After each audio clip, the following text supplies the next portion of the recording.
Ezekiel chapter 31. And it came to pass in the 11th year, in the 3rd month, in the 1st day of the month, that the word of the Lord came unto me, saying, Son of man, speak unto Pharaoh, king of Egypt, and to his multitude, whom art thou like in thy greatness?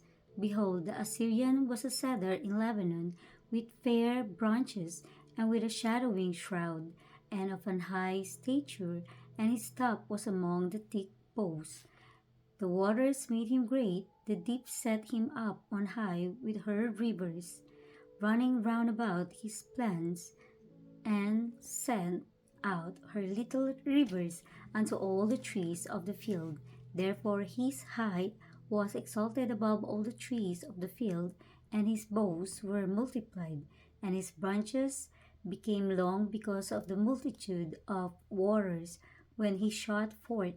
All the fowls of heaven made their nests in his boughs, and under his branches did all the beasts of the field bring forth their young, and under his shadow dwelt all great nations. Thus was he fair in his greatness, in the length of his branches, for his root was by great waters. The cedars in the garden of God could not hide him. The fir trees were not like his boughs, and the chestnut trees were not like his branches, nor any tree in the garden of God was like unto him in his beauty. I have made him fair by the multitude of his branches, so that all the trees of Eden that were in the garden of God envied him.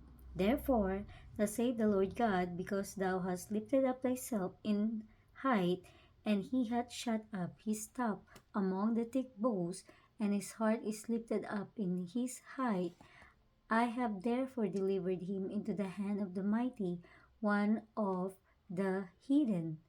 He shall surely deal with him. I have driven him out of his wickedness.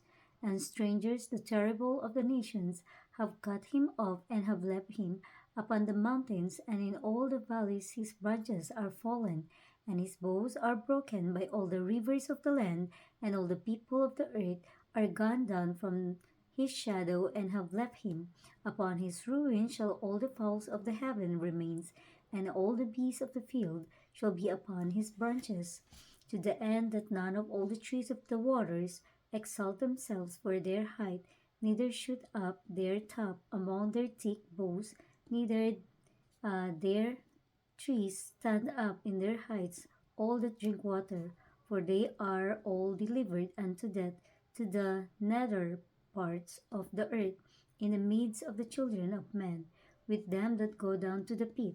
Thus saith the Lord God, in the day when he went down to the grave, I caused a mourning, I covered the deep for him, and I restrained the floods thereof, and the great waters were stayed, and caused Lebanon to mourn for him, and all the trees of the field fainted for him.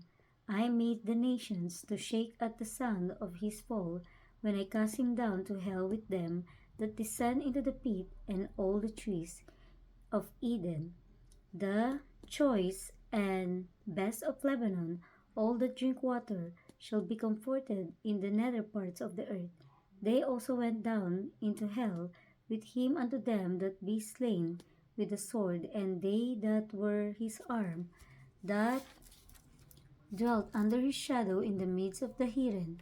To whom art thou thus like in glory, and in greatness among the trees of Eden? Yet shalt thou be brought down with the trees of Eden unto the nether parts of the earth.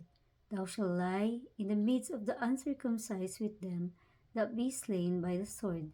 This is Pharaoh and all his multitude, saith the Lord God.